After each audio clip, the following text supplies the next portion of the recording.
Gostaria de estar falando hoje sobre a educação cristã, obviamente dentro de uma plataforma totalmente introdutória. E antes de nós especificarmos de uma forma mais abrangente sobre o determinado assunto, vou fazer aqui aquele requerimento biográfico que nós utilizamos como complemento quando a gente vai estudar esse tipo de assunto ou esse tipo de material. Livros que eu gosto de utilizar como complemento para se examinar sobre determinados assuntos como esse, que é a própria educação cristã. O primeiro deles é aquele do César Moisés, que tem como título Pedagogia para a Educação Cristã. Esse assunto ele é apresentado dentro desse livro de uma forma completamente técnica. Ele abrange bastante as origens, as técnicas utilizadas dentro da própria educação cristã.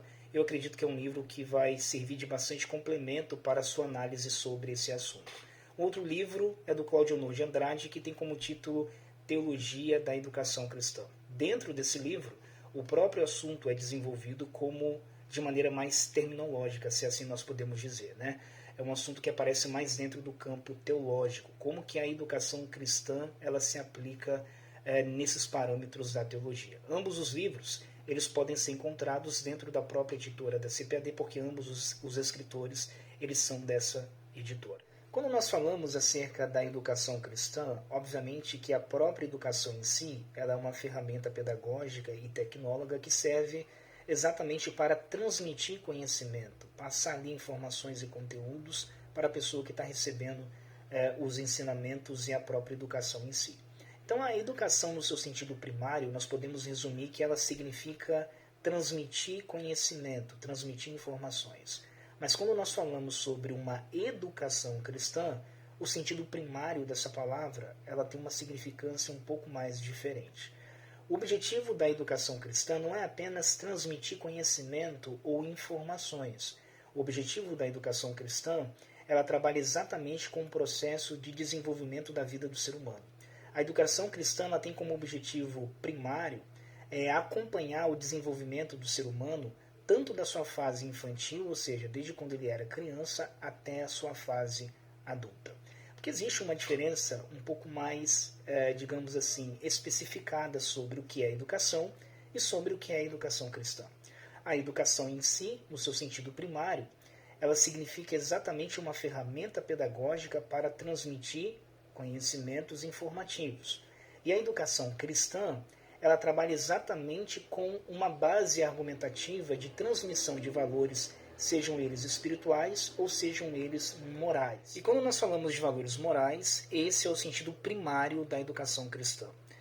Quando a gente fala sobre uma educação social, se essa é a terminologia certa que nós podemos aplicar, ela tem como objeção primária trazer ali uma informação instrutiva, tanto para o crescimento profissional como para o crescimento social. Já a educação cristã, ela trabalha exatamente com a formação de valores, sejam elas espirituais ou sejam elas completamente morais. Então a educação cristã, ela trabalha com o desenvolvimento do ser humano, que vai desde a sua fase infantil, como criança, até a sua fase adulta, alcançando um nível de maturidade. Existe um texto na Bíblia, que é o texto de Provérbios, capítulo 22, versículo 6, que traz uma exemplificação clara do que nós podemos dizer como educação cristã. Ensina o teu filho no caminho que deve andar, e quando crescer, ele não se desviará dele. Esse é o objetivo primário da nossa educação cristã. Agora, o conceito de educação cristã, embora ele seja bastante abrangente e contemporâneo dentro da nossa contextualidade, ele passou a ser utilizado na época por Clemente de Alexandria, Clemente de Roma, perdão, a partir do ano 96 depois de Cristo, da onde se deu pela primeira vez o uso da terminologia educação cristã. Embora se exista ali uma sistematização da terminologia do nome educação cristã com Clemente de Roma, nós encontramos a praticidade desse sistema educacional até mesmo na criação de todas as coisas dentro da existência do Jardim do Éden. Como, por exemplo, nós pegamos o texto de Gênesis, capítulo 2, e versículo de número 15 ao versículo de número 17. E tomou o Senhor Deus um homem e o pôs no jardim do Éden para lavrar e guardar.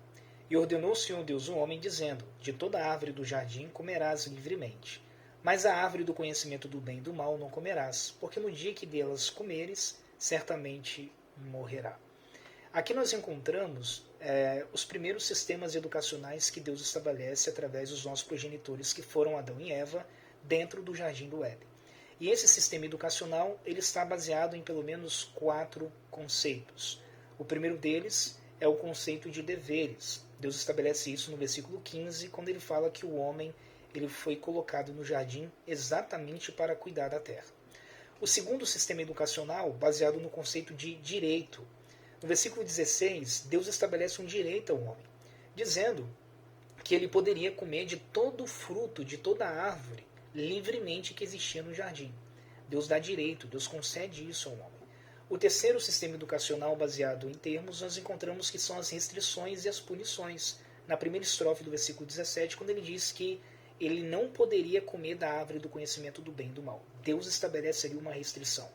O quarto sistema educacional está na última estrofe do texto, que é exatamente o de punição. Quando ele fala que a partir do momento que o homem comesse da árvore do conhecimento do bem e do mal, certamente ele morreria.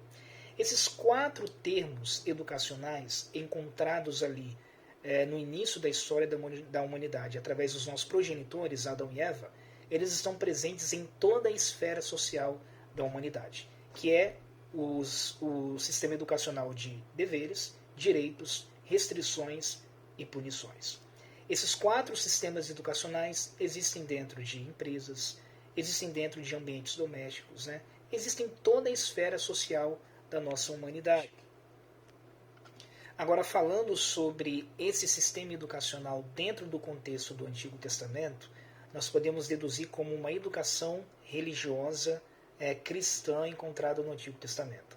Primeiro que nós encontramos pelo menos 2 verbos interessantes que estão literalmente ligados com o que nós entendemos de educação. O primeiro deles é o verbo iazar, que significa disciplina, e o segundo dele é o verbo iara, que significa ensinar.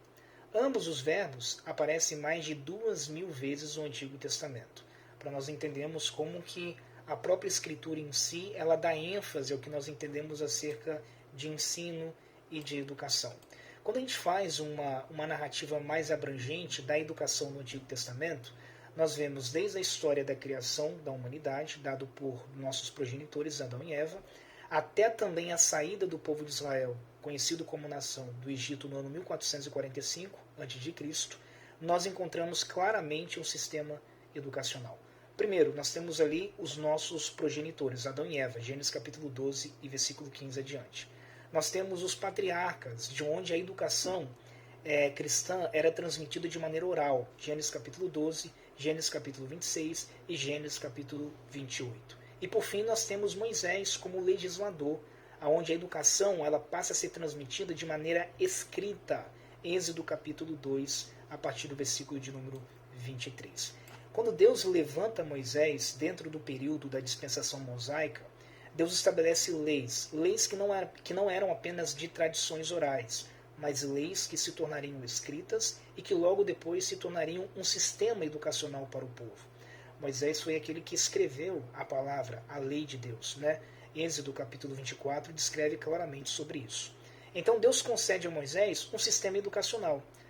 Os mandamentos, os 10 mandamentos em Êxodo capítulo 20, as leis cívicas em Êxodo capítulo 21, capítulo 22, capítulo 23 e capítulo de número 24.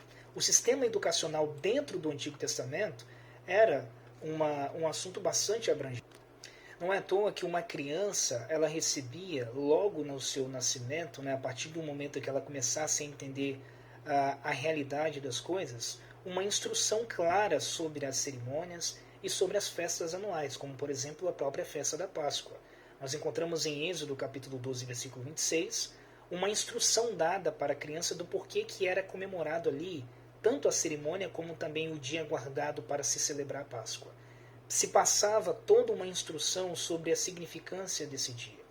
Então os ensinamentos sobre a lei de Deus, sobre os valores morais, sobre os valores espirituais, era bastante abrangente dentro do Antigo Testamento. Agora, trazendo o conceito de educação cristã para o Novo Testamento. Primeiro que nós encontramos 2 verbos dentro do dialeto grego, que foi a língua primária do Novo Testamento, que estão correlacionados de alguma forma ao ensino ou educação. O primeiro verbo é o katejo, que significa instruir. e o segundo verbo é o padeio, que significa educar. Ambos os verbos são encontrados dentro do Novo Testamento. Quando a gente fala de um processo educacional contido dentro do Novo Testamento, é claro que a gente começa abrangendo ali aquele período intertestamentário, né, que vai de Malaquias até o Evangelho de Mateus, que se deu um período de 400 anos, aonde Deus não havia levantado nenhum profeta inspirado, aonde não havia sido escrito nenhum livro revelado ou inspirado da parte de Deus. E é exatamente dentro desse contexto, após 400 anos, que nós encontramos um cenário completamente cristocêntrico, né? Onde Jesus se apresenta trazendo os seus ensinamentos concernentes ao reino de Deus. E a base educacional que Cristo vai apresentar dentro desse contexto, onde nós encontramos uma primazia acerca do que era o ensinamento cristão, é exatamente a ética e o reino de Deus. Nós encontramos em Mateus capítulo 5, Mateus capítulo 6 e Mateus capítulo 7. Aquele que nós podemos descrever como o maior sermão de toda a Escritura. Um sermão que tem aproximadamente 3 capítulos com aproximadamente 100 versículos, onde o próprio Cristo ele vai trazer ali uma base doutrinária e educacional acerca do reino de Deus. E aí nós encontramos a famosa palavra Macários, né, que quer dizer bem-aventurado, onde Cristo vai pregar ali acerca das suas 8 bem-aventuranças. E a forma como que Jesus trabalhava o seu ensinamento era completamente diferente do sistema que já era implantado naquela época. O objetivo primário de Cristo no seu ensino e na sua educação não era apenas trazer a formalidade do que representava a lei, em sua teoria, em seu conhecimento, em sua regência.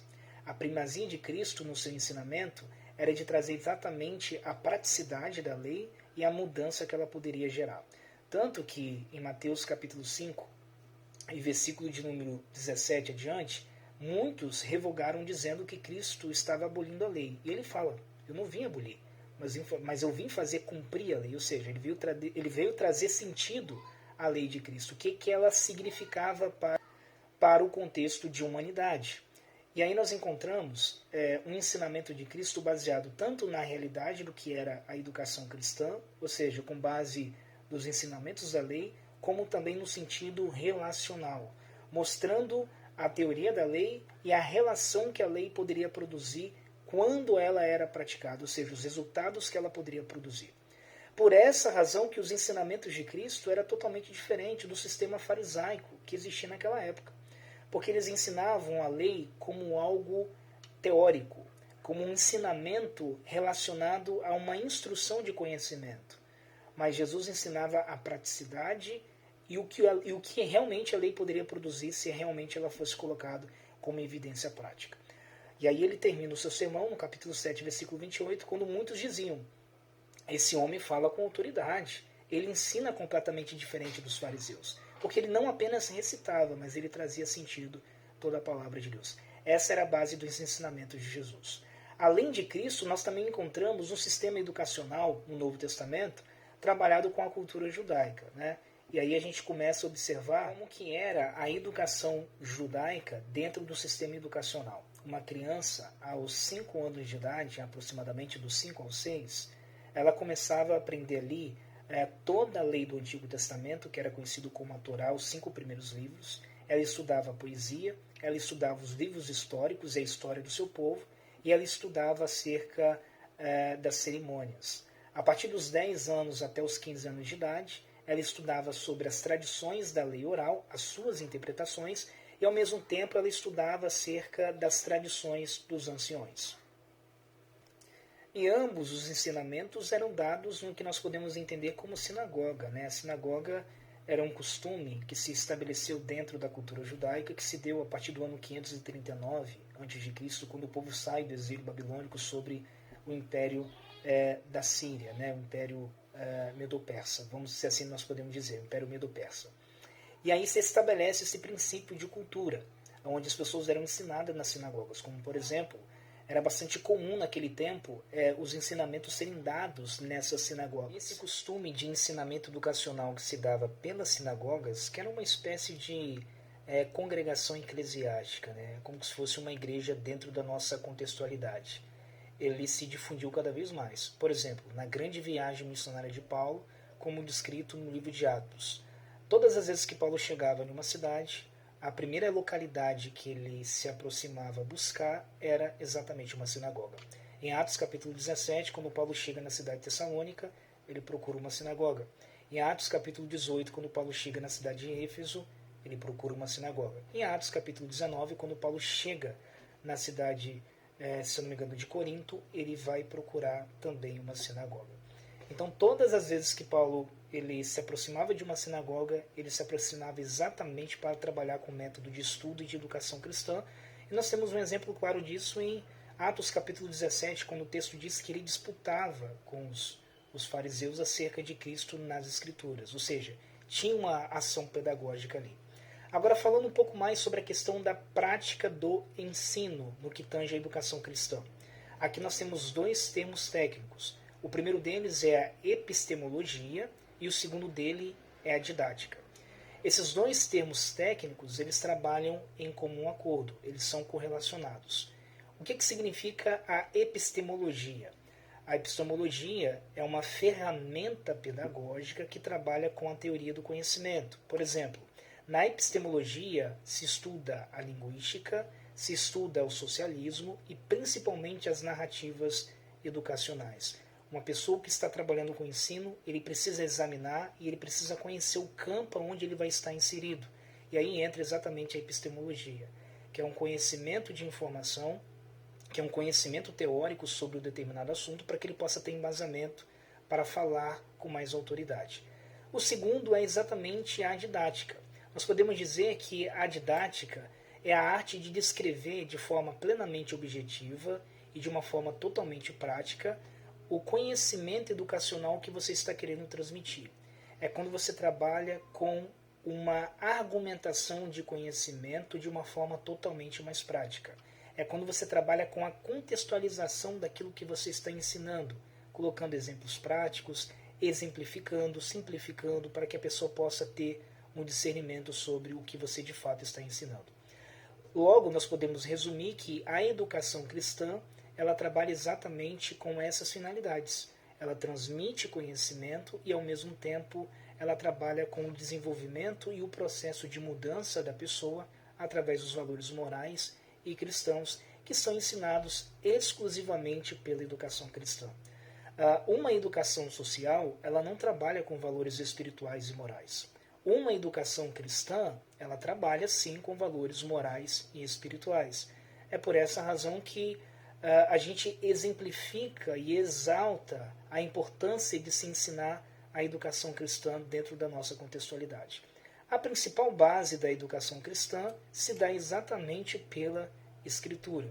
A Escritura é o nosso manual básico, né? É o nosso manual primário do que nós podemos trazer como conhecimento educacional dentro da cristandade. A Bíblia é o principal elemento de ensino que nós temos para transmitir todas essas informações no que tange ao aspecto da educação. E aí, para nós resumirmos e concluirmos, porque é só uma fala introdutória sobre esse determinado assunto, quais são as áreas que a educação cristã ela trabalha em sua completude? A primeira delas é a educação doméstica. A educação doméstica é uma das principais áreas de onde a educação cristã ela pode ser propagada e ela deve ser propagada. O ensinamento entre as famílias, entre os filhos, entre os pais, entre os parentes. A educação cristã ela precisa ser enfatizada dentro dos lares. A segunda área, a escola bíblica dominical na igreja, que é o principal departamento que vai dar ênfase a esse autoexame acerca da educação e do ensino cristão. E a terceira área são as literalidades cristãs. São os livros de completude, as escrituras, que servem exatamente para exaltar os valores morais e espirituais. Então esse foi o nosso resumo acerca desse assunto que tange a educação cristã.